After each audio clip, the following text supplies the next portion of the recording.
Hi, I'm Anna Pilar, and I'm going to give you just a 5-minute little lecture on the Yoga Sutras. So, the Yoga Sutras from Patanjali is not a religious treatise. It's not theology. Instead, it is, think of it more as depth psychology of the mind. The sutras are divided into 4 padas, books, right, chapters. And the first pada is called Samadhi pada. This is the bliss chapter. So it includes the definition of yoga, right? What is yoga? Chittavritti nirodha, the sensation of the fluctuations of the mind. And it also has it tells you the different states of the mind and explaining the samadhi states. So these states of when you get to this point of samadhi. The second chapter, or we think of as the second chapter, is called Sadhana Pada. This is the chapter of practice, right? And this includes all the tools that help a practitioner get towards that samadhi state. This is where we find the 8 limbs of yoga listed. This includes one of my favorite sutras. It's Sutra 2.1, which is the Kriya Yoga Sutra, which says, Tapaha svadhyaya ishvara pranidhanani kriya yogaha.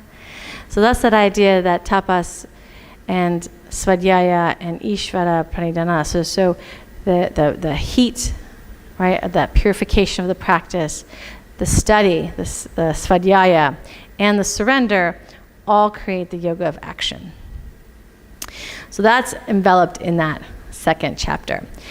The third is the Vibhuti Pada. This is the earthly powers. These are literal powers that can be literally gained from your practice. It says stuff about being able to understand the celestial stars and understanding what that is, how you can talk to animals, all sorts of things. But it also tells you, don't be attached to this because they will go away. The last one is the Kaivalya Pada. Now, Kaivalya literally means onlyness. So this is more of the isolation. So what is a life of a practiced yogi might look like? You have transcended the gunas, you have fulfilled your purusharthas. So the purusharthas are the literally 4-fold aims or goals of life. So when we look at the purusharthas, you have completed these, which is first is dharma. So this is the duty, what your purpose was when you came embodied on this earth. Your kama, this is your desire, your love, your joy, right? You have fulfilled that. Artha, which means things, wealth. You can't do the other 2 without some sort of means. So that has been fulfilled.